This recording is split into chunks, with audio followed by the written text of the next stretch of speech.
Hello guys, welcome back and this is the part third for fast track revision. तो आइए शुरुआत करते हैं यहाँ से। सबसे पहले definition. Understanding data means analysing and interpreting data to get a meaningful information. कहने का मतलब है कि डेटा को जब हम ले लेते हैं, इकट्ठा कर देते हैं, कलेक्ट कर देते हैं, फिर इसको स्टोर भी कर देते हैं।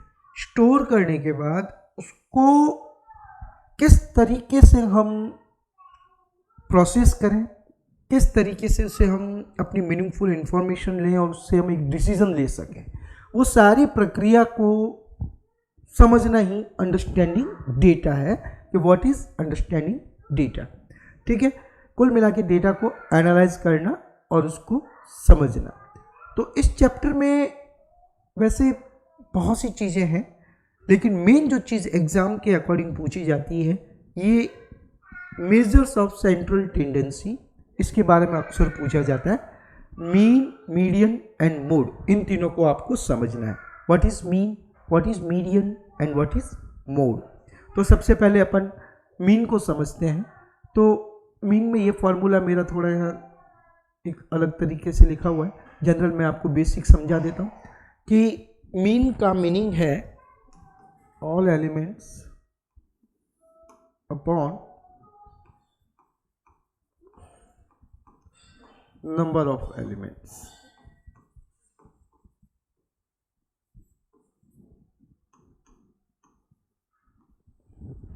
यस, तो x बार यानी mean equal to total number of elements, यहाँ लिखा है मैंने सम ऑफ ऑल वैल्यूज, एक ही बात है, अपॉन नंबर ऑफ एलिमेंट्स यानी कितने एलिमेंट्स हैं टोटल, उसकी टोटल। सपोज यहाँ पे एक एग्जांपल के थ्रू अगर हम समझेंगे आगे, ये फॉर्मूला आप नोट कर लेना। हिंदी में इसको औसत भी कहते हैं।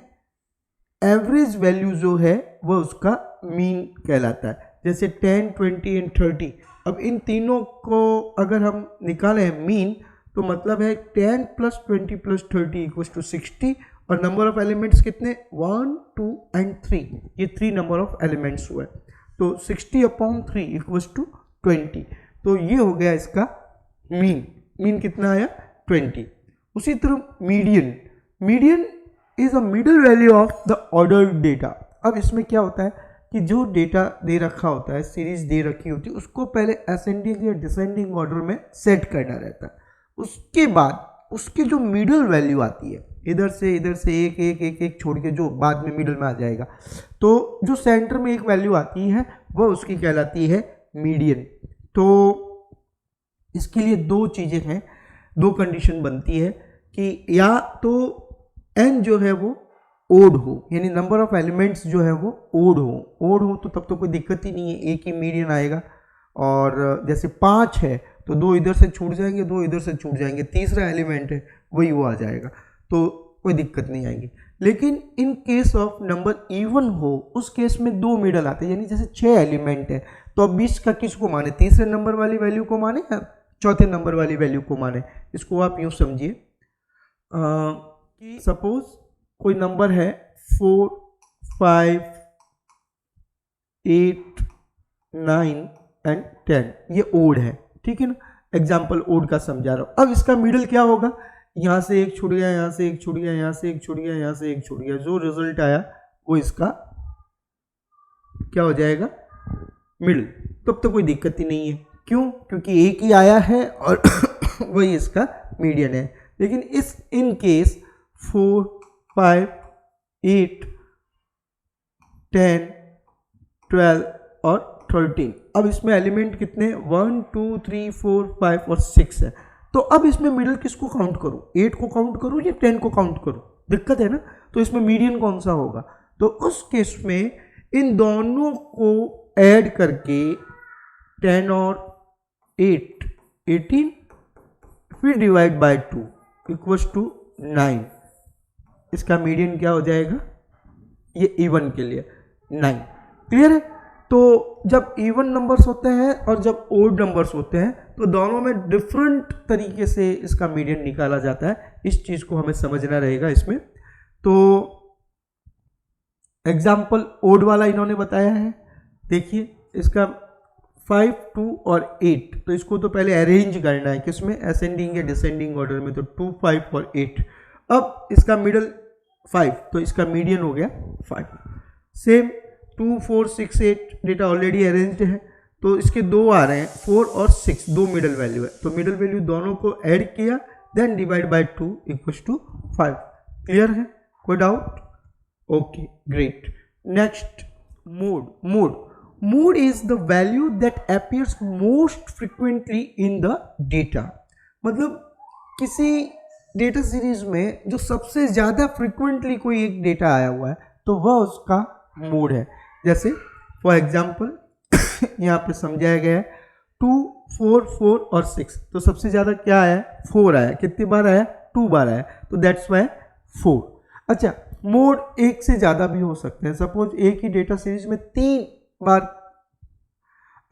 3 एलिमेंट्स ऐसे हैं जिनकी फ्रीक्वेंसी समान है, तो एग्जाम्पल के लिए इसको अपन यूँ समझ सकते हैं 2, 4, 4, 6, 6,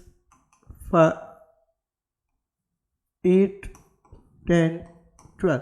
अब इसमें 4 की भी 2 टाइम फ्रीक्वेंसी है और 6 की भी 2 टाइम फ्रीक्वेंसी है, तो मोड कौन सा होगा, दोनों मोड है, इसमें अब एवरेज नहीं निकालना है। 4 भी मोड है और 6 भी मोड है, तो मल्टीपल मोड हो सकते हैं। क्वेश्चंस कभी कभी ऐसे भी पूछा जा सकता है कि क्या मोड मल्टीपल हो सकते हैं, बिल्कुल हो सकते हैं। और अगर सब यूनिक ही हैं, किसी पे भी कोई फ्रीक्वेंसी नहीं आ रही है, तो उस केस में यहाँ नो मोड होगा, कोई भी मोड नहीं है। ओके, यानी नो मोड वाली सिचुएशन भी आती है कि भाई इसका कोई मोड ही नहीं है क्योंकि सबकी फ्रीक्वेंसी इक्वल है 1 1 1 1 1। तो मोड में ये चीज़ अपने को याद रखनी है, समझनी है।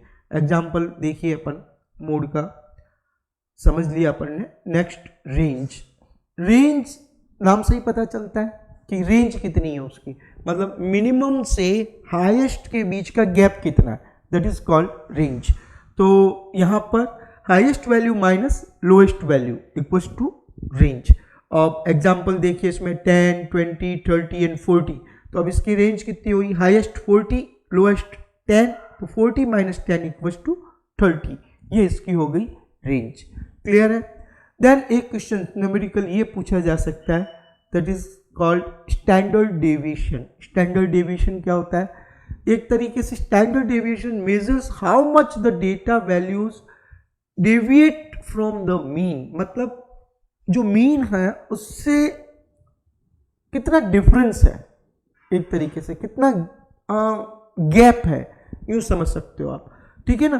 तो कितना फैला हुआ है, उसका फैलाव कितना है, कितना गैप है, आप कुछ भी समझ लो, तो ये कहलाता है स्टैंडर्ड डेविएशन। स्टैंडर्ड डेविएशन का एक फॉर्मूला है, यहाँ सिग्मा भी लिखा जाता है, एस भी लिख सकते हो, under root, whole under root है, सब पे अंडर रूट लागू होगा। Sigma x i minus x bar यहाँ मीन है, उसको होल स्क्वायर किया गया, देन अपॉन एन माइनस 1, और इस सब का अंडर रूट निकालेंगे तो आ जाएगा स्टैंडर्ड मीन डेविएशन। तो यहाँ पर ये समझाया गया है स्टैंडर्ड डेविएशन को। तो स्टैंडर्ड डेविएशन जो है वो डेटा मोर स्प्रेड करती है। स्मॉलर स्टैंडर्ड डेविएशन का मतलब है कि डेटा क्लोजली पैक्ड, बहुत, मतलब जितना ज़्यादा स्टैंडर्ड डेविएशन आएगा मतलब उसका फैलाव बहुत ज़्यादा है, मतलब मिनिमम से मैक्सिमम की बीच का जो डिफरेंस है वो ज़्यादा है। और स्मॉलर एसडी का मतलब है कि जो डेटा है बस सब आसपास में ही है, मिलता जुलता ही है, किसी का 5.2 है तो किसी का 5.3, 5.1, 5.0, 5.3, 5.4, ये रेंज आ रही है, तो इट मीन्स उसका डेविएशन जो आएगा वो कम आएगा। अब इन तीनों का, पांचों का मीनिंग समझ लेते हैं अपन डेटा में, कि मीन क्या है, मीडियन क्या है, मोड क्या है, रेंज क्या है और स्टैंडर्ड डेविएशन क्या है। इन सबको आपको इस तरीके से समझना है। ये पीडीएफ आपको इसके नीचे मिल जाएगी। वैसे अंडरस्टैंडिंग डेटा में और भी चीज़ें हैं कि डेटा, उसकी यूनिट वगैरह, वो सारी चीज़ें भी आपको याद होनी चाहिए, वो बेसिक चीज़ें हैं। अब आते हैं एक नेक्स्ट कंसेप्ट पे, डीबीएमएस, डेटाबेस मैनेजमेंट सिस्टम। ये क्या है इसको समझते हैं अपन। Definition, DBMS is a software to software use to create, manage and manipulate database. मतलब डेटाबेस को क्रिएट करना, उसको मैनेज करना, उसको मैनिपुलेट करना, ऐसा एक सॉफ्टवेयर है जो ये तीनों काम करता है। तो इसके एग्जाम्पल MySQL, Oracle, MyAccess बहुत से हैं। Then need of DBMS, database की नीड क्यों है, क्यों ज़रूरत पड़ती है हमको। तो ये एक बहुत बड़ा एक्चुअली क्या है कि पुराने ज़माने में सबसे पहले काम हम लोग करते थे मैनुअल, आज भी कई लोग मैनुअल काम करते हैं। सारा सब कुछ चौपड़ों में लिखा जाता था, नोटबुक में लिखा जाता था, जो भी हिसाब किताब हुआ था, जो भी डेटा होता था। स्कूल एग्जाम्पल ही ले लीजिए, जैसे अटेंडेंस है तो वो मैनुअल फीड आज भी मैनुअल ही होती है। तो उस केस में मिस्टेक्स होने की ज़्यादा समस्या थी, डुप्लीकेसी की ज़्यादा समस्या थी, डेटा को बार बार लिखने के लिए पूरा समय देना पड़ता था। एक मंथ पूरा हुआ, दोबारा वापस लिखना है तो उससे कुछ रिपोर्ट्स क्रिएट करनी होती थी, तो और दिक्कतें होती थी। तो बहुत टाइम कंज्यूमिंग प्रोसेस था। तो उससे हम आए फाइल हैंडलिंग पे, फाइल मैनेजमेंट सिस्टम पे। तो सॉरी, तो हम उससे आए फाइल मैनेजमेंट सिस्टम पे। यहाँ पर काफ़ी कुछ सुविधाएं मिली हमको, लेकिन फिर भी कई चीज़ें ऐसी थी जो बनी रही, जो हम दिक्कत करती रही। तो उसके बाद फाइल सिस्टम से जो समस्याएं थी, कमियां थी, उसको पूरी करने के लिए DBMS आया, और DBMS के बाद आया RDBMS, relational database management system. तो यहाँ एडवांटेज अपन ये समझते हैं कि अब क्या एडवांटेज है फाइल सिस्टम से DBMS में। तो रिड्यूस डेटा रिडंडेंसी, मतलब डुप्लीकेसी डेटा को रोकता है। इम्प्रूव डेटा सिक्योरिटी, डेटा की सिक्योरिटी को बढ़ाता है। इसमें हम ये दे सकते हैं, यूज़र रोल दे सकते हैं, कौन इसको एक्सेस कर सकता है, कौन इसको एडिट कर सकता है, कौन इसको सिर्फ पढ़ सकता है, इसमें कुछ भी चेंज नहीं कर सकता। तो ऐसी सिक्योरिटी डेटाबेस में प्रोवाइड की जा सकती है। मेंटेन डेटा इंटीग्रिटी, डेटा की इंटीग्रिटी मेंटेन करता है। इजी डेटा एक्सेस, डेटा को एक्सेस करना बहुत इजी हो जाता है, सॉर्टिंग करना वगैरह करना, बहुत सी चीज़ें जो आराम से कर सकते हैं। और डेटा शेयरिंग, डेटा को शेयर भी हम अच्छे से कर सकते हैं, इसमें भी कोई दिक्कत नहीं रहती। ये 4 से 5 पॉइंट है, पूरी डिटेल्स में इसके फाइल हैंडलिंग की लिमिटेशंस जो है वो DBMS का मतलब ये समझ लो कि ओवरकम है, जो फाइल हैंडलिंग में समस्याएं थी। तो बुक में जो दे रखा है फाइल हैंडलिंग की लिमिटेशंस कह दो, चाहे एडवांटेज ऑफ DBMS कह दो, वो सेम है, बस उसको अपोजिट करके व्यवस्थित लिखना है आपको। नाउ आइए कुछ समझते हैं कुछ कीज के बारे में। जब हम बात डेटाबेस की करते हैं तो बहुत सी कीज होती हैं जिनको हमें समझना ज़रूरी होता है, और ये कीज बहुत इम्पोर्टेंट है। तो सबसे पहले आती है टर्न प्राइमरी कीज की। तो प्राइमरी की क्या होती है, किसी एक टेबल में एक प्राइमरी की ज़रूर होती है और एक ही होती है, एक से ज़्यादा प्राइमरी की हो भी नहीं सकती। तो प्राइमरी की इज अ फील्ड, एक ही फील्ड है that uniquely identify each record in a table. मतलब किसी टेबल में हर एक रिकॉर्ड को यूनिकली आइडेंटिफाई करना हो तो उसके लिए प्राइमरी की का होना जरूरी है, कंपलसरी है। अच्छा, यहाँ पर एक बात और आती है कि जब हम प्राइमरी की को समझते हैं तो कहते हैं कि प्राइमरी की के 2 प्रॉपर्टीज हैं। नंबर 1, वह कभी नल नहीं रह सकती, नॉट नल अलाउ नहीं है, उसमें कुछ ना कुछ वैल्यू होनी जरूरी है। और दूसरी, जो भी वैल्यू होगी वो यूनिक होगी। तो ऐसे एक से ज़्यादा फील्ड भी हो सकते हैं। तो किसी टेबल में अगर मोर देन 1 ऐसे फील्ड है जो नल नहीं है और यूनिक है, they all are called candidate keys. क्या कहलाएंगी? Candidate keys. एंड उन कैंडिडेट कीज में से किसी भी एक को हम प्राइमरी की डिक्लेयर कर सकते हैं। जब उन कैंडिडेट की में से एक की को हमने प्राइमरी की डिक्लेयर कर दिया तो बाकी जितनी भी बची वह सारी कहलाती हैं अल्टरनेट कीज। तो अब 3 कीज आपके सामने आई, कैंडिडेट कीज, उसमें से एक की प्राइमरी की, और जो बाकी बची वो अल्टरनेट कीज। ग्रेट। तो ये तीनों कीज का एक ही गुण है, एक ही धर्म है, और वो ये है वे नल नहीं रह सकती, हमेशा उसमें कुछ न कुछ वैल्यू चाहिए ही, और दूसरी वे हमेशा यूनिक रहती हैं। ठीक है, अब आप इसमें कभी भी कंफ्यूज नहीं होंगे। Okay, so next foreign key क्या होती है?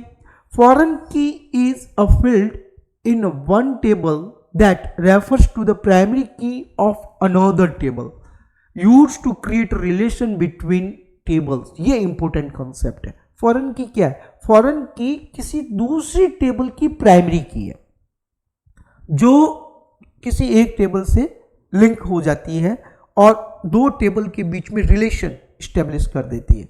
तो ये काम कहलाती है फॉरेन की, ये कीज कहलाती है फॉरेन की। और इतना इंपॉर्टेंट है ये फॉरेन की, जिसकी सहायता से ये डेटा रिडंडेंसी जो डुप्लीकेसी है वो कम हुई। क्यों? क्योंकि हम केवल एक की को लिंक कर देते हैं तो बाकी सारा डेटा फीड करने की नीड नहीं रहती। जब ये ज़रूरत होती है उसको कॉल करते हैं लिंक को, तो वो डेटा वहाँ से उसी टेबल से हमारे पास आ जाता है। तो ये बहुत बड़ा रोल है RDBMS में फॉरेन की का। रिलेशनल डेटाबेस मैनेजमेंट सिस्टम में फॉरेन की का बहुत बड़ा रोल है और इसी की वजह से ही बहुत सी रिपोर्टें बड़ी आसानी से और बिना स्पेस ज़्यादा घेरे हम बना सकते हैं। नाउ कैंडिडेट की मैंने आपको बता दिया। A field that can became a primary की, कंपोजिट की। यस, एक ये चुक गए अपन। जब प्राइमरी की को हमने पढ़ा तो कभी कभी सिचुएशन ऐसी भी होती है कि इसी टेबल में एक कॉलम में ऐसी कैपेबिलिटी नहीं होती कि वो यूनिक भी हो और नॉट नल हो, तो बट प्राइमरी की तो होनी ज़रूरी है। तो इसका एक सॉल्यूशन निकाला कि एक से अधिक फील्ड को मिलाकर अगर कोई यूनिक रिकॉर्ड जनरेट होता हो तो उस केस में उन दोनों को कंबाइंड रूप से प्राइमरी की बना दो। तो दो हो सकते हैं, तीन फील्ड हो सकते हैं, तो दो फील्ड या तीन फील्ड को जब मर्ज करने का मतलब उनको मर्ज नहीं करना, सामूहिक तीनों को कैलकुलेट साथ में करना। तो तीन फील्ड को एक साथ रख कर जब कोई प्राइमरी की हम बनाए तो that is called composite key. तो कॉम्बिनेशन ऑफ टू और more field that uniquely identify a record that is called composite primary key. Clear है?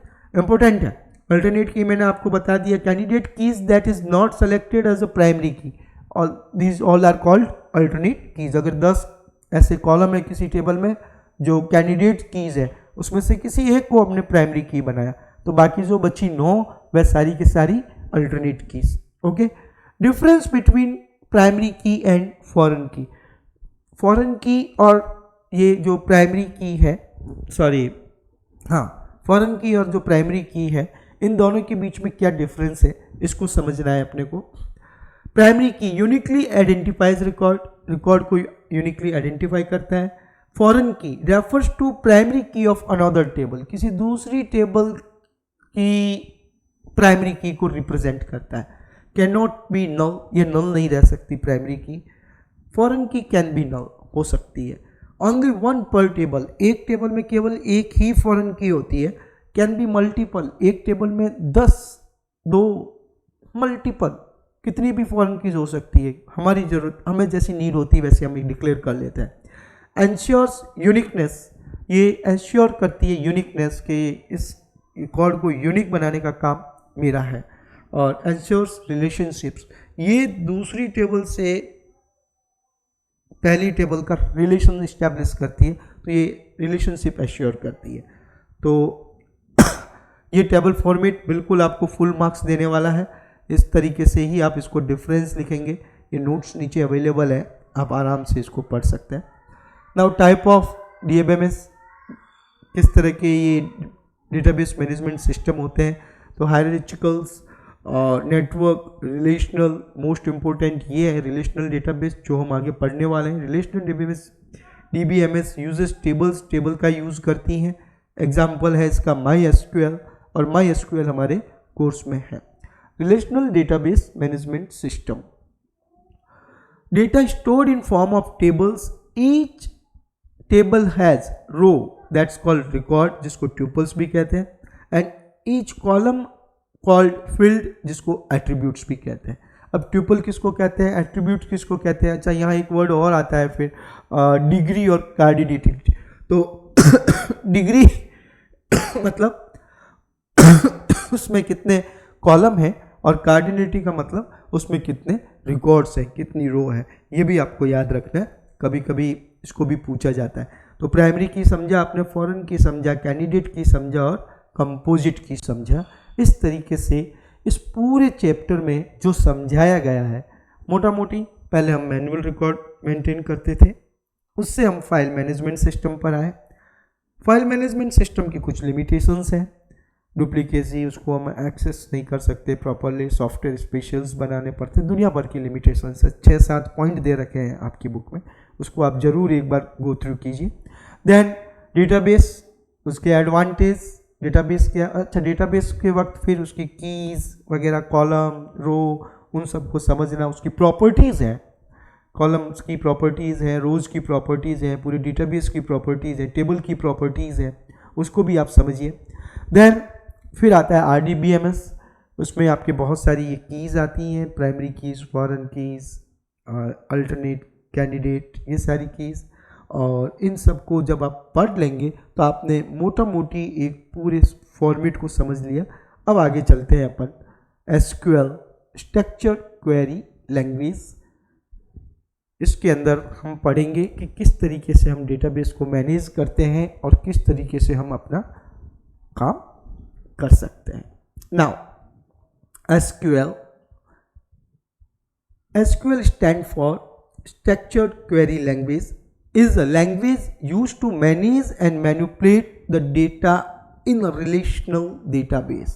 किसी रिलेशनल डेटाबेस में SQL मैनेज करता है और मैनिपुलेट करता है पूरे के पूरे डेटाबेस को, और वो एक लैंग्वेज है, एक प्रोग्रामिंग लैंग्वेज कह सकते हैं एक तरीके से, ठीक है ना। तो SQL एक भाषा है जिसका उपयोग रिलेशन डेटाबेस में डेटा को मैनेज यानी प्रतिबंधित करने के लिए किया जाता है, उसको हम अच्छे से एक्सेस कर सकें, उसको मैनिपुलेट कर सकें, वह सारा काम हो सकता है। SQL में 2 तरह के कमांड्स होते हैं, ये बेसिक आइडिया है, वैसे 2 से 3 भी होते हैं, लेकिन फिलहाल आपके कोर्स में 2 है, उन 2 को समझते हैं।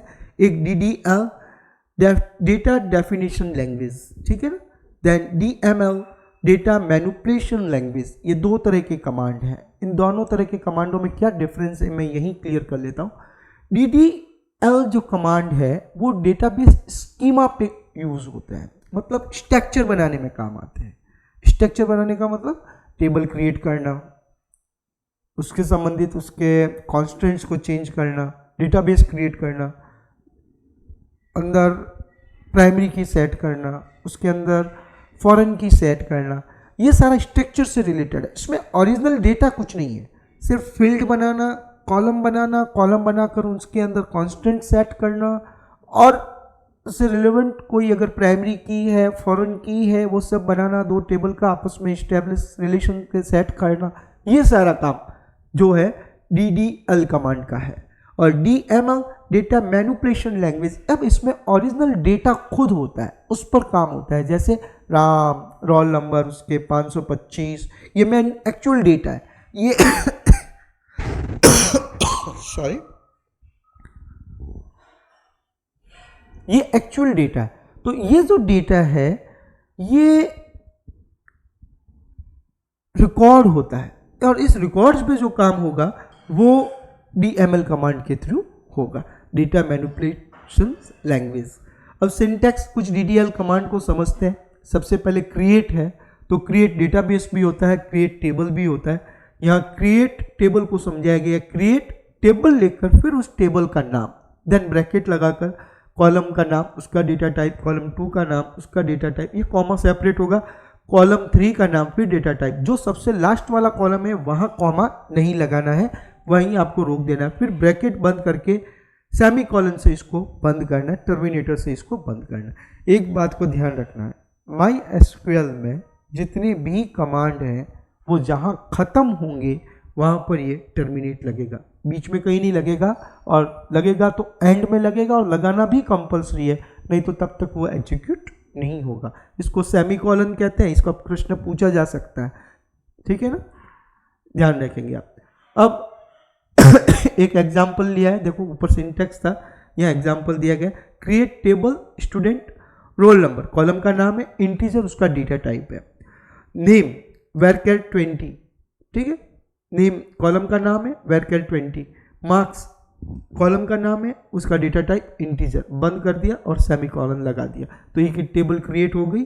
सेमीकोलन जो है देखो, ऑलवेज राइट सेमीकोलन, सेमीकोलन लगाना जरूरी है। तो ये एक है DDL कमांड, ठीक है ना। अब इसके साथ ड्रॉप, उसके अलावा क्रिएट हो गया, ड्रॉप हो गया, और एक अल्टर, ये तीनों कमांड DDL के इम्पोर्टेंट कमांड है। और अब आते हैं अपन एक DML कमांड, जिसको लिखा है इंसर्ट इनटू। अब जो टेबल क्रिएट हुई है उसमें जो डेटा इंसर्ट करना है, उस डेटा को इंसर्ट करने के लिए DML कमांड लगता है। तो इंसर्ट इनटू टेबल नेम, फिर वैल्यूज, फिर वैल्यू 1, वैल्यू 2, वैल्यू 3 करके सेमीकोलन।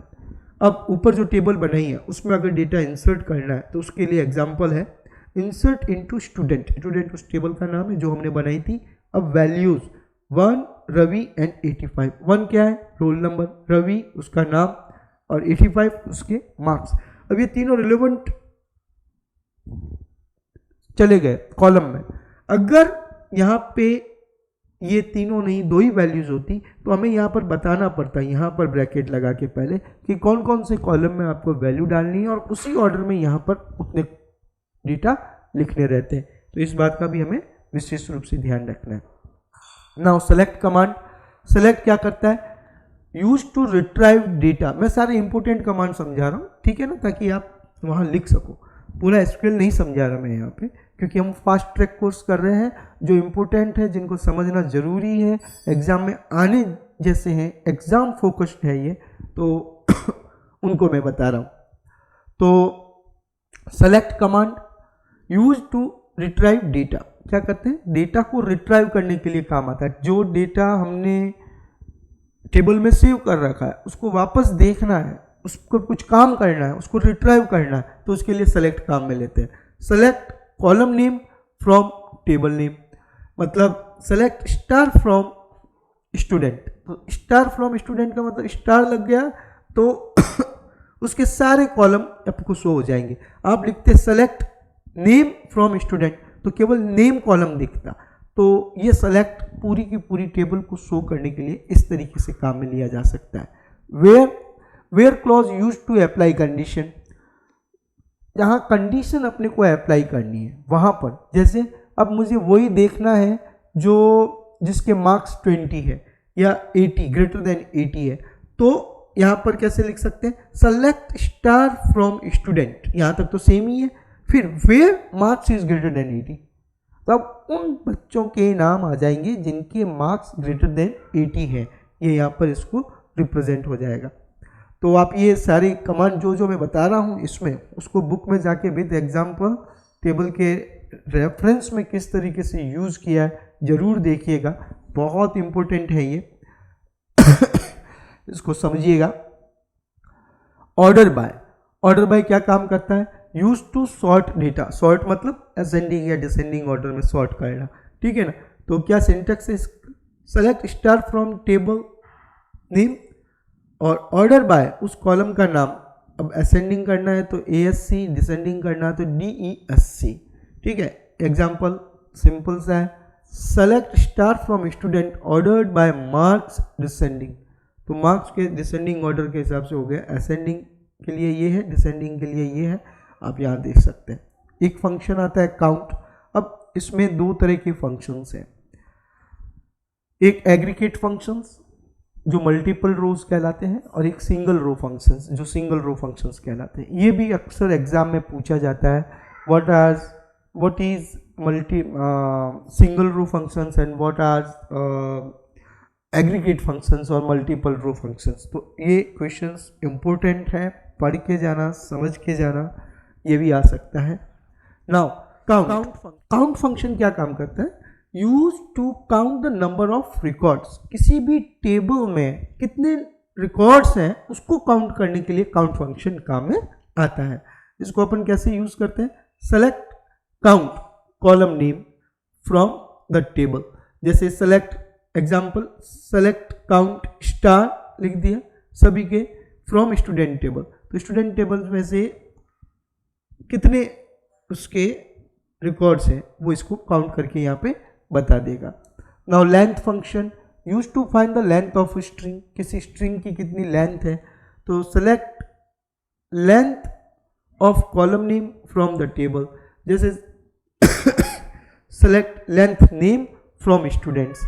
तो अब यहाँ क्या करेगा कि हर एक नाम की लेंथ कितनी है, कितने कैरेक्टर्स हैं उसके अंदर, वो यहाँ पर शो करता जाएगा एक टेबल फॉर्म में। आप ऐसे भी कर लिख सकते हो यहाँ पर select name comma length name from student, तो आगे नाम लिखा हुआ आ जाएगा, देन उसके आगे कितनी कैरेक्टर्स है, उसकी लेंथ कितनी है वो लिखा हुआ आ जाएगा।